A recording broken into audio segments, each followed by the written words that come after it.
Thank you, Mr. Speaker, and thank you to the gentleman from Missouri for yielding me your time.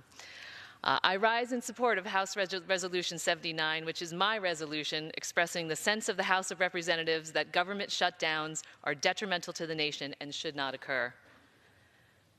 Mr. Speaker, between December 22nd and January 25th, over 800,000 federal workers went without pay because of the Trump shutdown. Saying that shutdowns harm the American people and the economy should not be controversial. These facts are not up for debate, or at least they shouldn't be.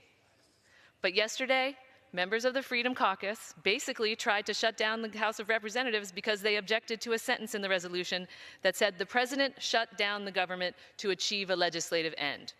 Now, he did.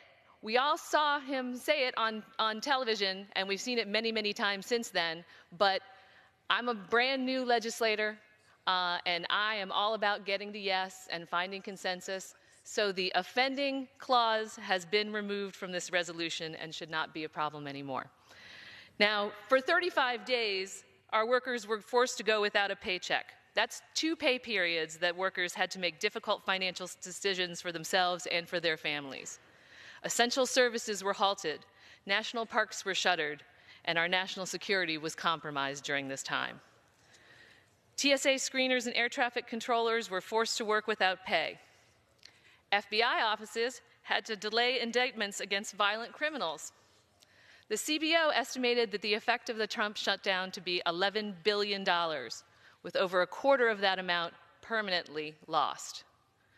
The shutdown also impacted our federal government's ability to recruit and retain career public service servants, with many federal workers reconsidering their career choices after this shutdown irreparably harmed them. On December 20th, the President announced that he would refuse to sign legislation that had been unanimously passed by the Senate just the day before, due to his insistence that Congress provide funding to build a wall along the southern border. Now, this was not a priority before Democrats took over the House of Representatives, but all of a sudden, it was a crisis. And this resulted in the longest government shutdown in American history. Mr. Speaker, my resolution highlights the substantial burdens that were placed on the American people from the President of the United States attempting to use a government shutdown to get a policy win. But nobody wins when the government shuts down. My district is home to tens of thousands of federal workers and government contractors, and the impact of the shutdown was felt in my district almost immediately. But I've also heard from people all over the country who were impacted by the shutdown, including an air traffic controller who told me about the stress that going 2 pay periods without pay added to what is already one of the most stressful jobs in the nation. I heard from a family who had to give up their Christmas entirely and who asked their children to hold their money because they needed to make sure that they had the funds to buy food during the prolonged shutdown.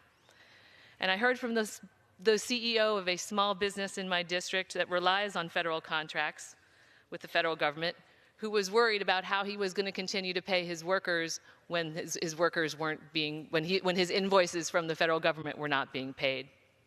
Meanwhile, the guidance from the administration to workers without paychecks was to suggest they take out loans, have a garage sale, babysit, drive for Uber, become a mystery shopper, or ask their landlords for an extension on their rent. And on January 24th, the Secretary of Commerce, Wilbur Ross, made comments on live news expressing confusion of why federal employees who have been furloughed or working without pay had to receive assistance at food banks. These unreasonable suggestions from the administration and the comments from Secretary Ross show just how out of touch the administration is when it comes to our federal workers, many of whom do live paycheck to paycheck.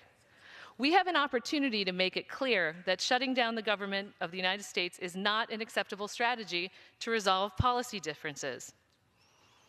Madam Speaker, Mr. Speaker, after all they've been through, we owe assurances to the millions of federal civilian workers, including the hundreds of thousands who were furloughed earlier this month, that Congress will ensure continued, uninterrupted operations of federal government.